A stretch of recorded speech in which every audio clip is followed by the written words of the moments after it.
For example, if you're coding evaluation management, let's choose that module.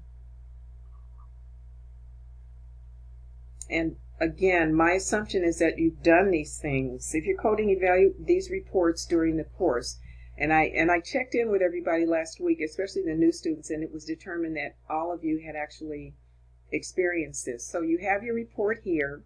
Even though my display is going to be different from yours, you have the essential components to be able to read the report, decide. I understand that y'all can't highlight it, and I wish you could, but based on the sheet that I gave, that I posted in the course, that had coding tips, and I'm going to go ahead and go to session 7. In each one of these sessions, and this actually should be open for you all to see right now. Let me refresh the screen, because I just opened it. And if not, I'm going to open it for you. Yeah, you should be able to see it now. But based on what I posted in session 7 for instructions, there are report coding tips. Make sure that before you attempt to code these reports that you review this. It's not expected that you code these reports as you would if you were certified coders. These reports are actually on the level of intermediate to advanced, even though within the module itself it identifies them or describes them as beginning or intermediate. They're not. These reports, from what I've seen, are the same kind of reports that you'd be seeing if you were a coder. So it's not expected, especially with the brief treatment of these within the program, it's not expected that you're going to be experts at coding these, but I do want you to attempt to code them based on these instructions for coding reports. So before you attempt to code the report, read report coding instructions. If you do, what you'll know is that the basics of coding report has to do with noting the location, the post-operative. This is an evaluation management, so this is going to be a little different. Maybe I should use a different example. Let me go back here, because you do have to do evaluation management in all cases. But one example, for example, if we're going to do a surgical report, let's pull up cardiology. With evaluation management, you have to consider several different components when you're coding evaluation and management that have to do with the history, the physical, and the examination, and the levels of each of these components. And there's a rubric that is used to determine how you come up with these. And I might add here that you can reference chapter 7 of step-by-step coding to understand details about how to code evaluation and management. Here we go. Okay, so this is an operative report, transesophageal echocardiogram. They're going to be taking a look at this gentleman's esophagus. But the main things that you do when you look at a report, the main approach, as outlined in the tips for report coding, once this report comes up, are to highlight key areas of the report. And I apologize that it's so slow. I have so many windows open because I have to have them open that they're taking up the RAM on my computer. Maybe they'll speed it up a little bit. I don't think so. Just a minute. Okay, so here you have the report. So it's important when you're looking at a report to note the location of the report, to note the procedure, because this is what you're going to be coding. You're going to be finding CPT code for transesophageal echocardiogram. And at the end, if there are any, the indications for the report, presence of atrial thrombi prior to this cardioconversion, and look at the end to see if you find anything that has to do with a diagnosis. And in this case, I would highlight tricuspid insufficiency. Mind you, excuse me.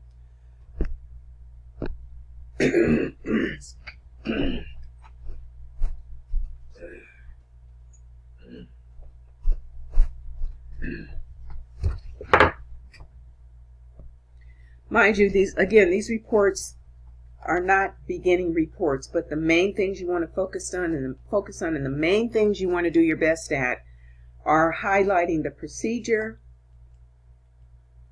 and the diagnosis, but do not overlook reading within the report in case there's something that is indicated in the report that may be an additional procedure in addition to the procedure that's done. I'm going to put a fake procedure in here that I know is wrong and a fake diagnostic code. But what you're supposed to be giving me is not just a printout of the report. And I know some of you, I just saw the report, that's not making an effort at it. What I'd like for you to do is try it, submit your answers, and what you should be printing and putting in the Dropbox is this, a comparison of your answers and the right answers. That's what needs to be in the Dropbox, okay? So that is one thing that I wanted to point out. Let's go back. This week, what you're going to be doing, is a difference in what you're going to be doing this week, and that is that you're going to be coding for durable medical equipment and not office visits or not anything like that, not radiological procedures, but durable medical equipment. And when you code for durable medical equipment, rather than having a super bill to post charges from, what you have instead, see if I can pull that up, what you have instead is you actually have a document called an authorization form. And what you use from the authorization form, the components that you would normally use for the to post where the office visit is and to post a diagnosis, instead what you're posting are what is dispensed to the patient. In this case, is that there's a lumbar sacral orthosis. Here's the fee. And this is the diagnosis for that. So rather than when you're doing the super bills on these patients specifically, when you're entering the super bills, let's go back to the super bill. When you're entering the super bill for the patients and you're billing for durable medical equipment, you would do the same as you usually do with the diagnosis. This is already done, so I can't choose anything again. But in order to enter the fee, because again, what we're dealing with is we're actually dealing with two different programs, and this is where we get to be creative and sort of jerry-rig, for a lack of a better term. This is where you're going to put this orthosis, this orthotic device. Rather than putting it where the office visit rather than putting an office visit here, you actually put the HCPCS code for the device where the office visit goes, and you put the fee there, and the total will show up. You proceed through the super bill as you would normally, and then at the end, you will have a completed super bill with the orthotic device per patient and the amount. And this is where you would, as I said, this has already been completed before. This is where you would complete the rest of it, all the components of the super bill, and then you would submit it. So that would be the main thing that I would point out about this session that is different from other sessions. So just to repeat, you're going to only be accessing the appointment schedule for and creating appointments for patients under Hidden Cities 2.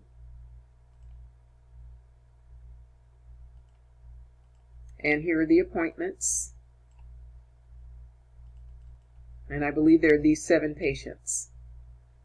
The second thing is that in this session to make note of is that all of the demographic forms, rather than being separate, they're on one sheet. There are 7 in one PDF file, so you can simply scroll through as you're making the appointments. This week we're doing session 3? No, 7. Okay. We don't have it yet though, right, on our thing? It should be open. No, mine's only has session 3 and session 6. Okay, so I'm going to stop recording for a minute. I'm going to go to and open it. One of the most important things that I want to point out about this one is the way that you have to enter the charges.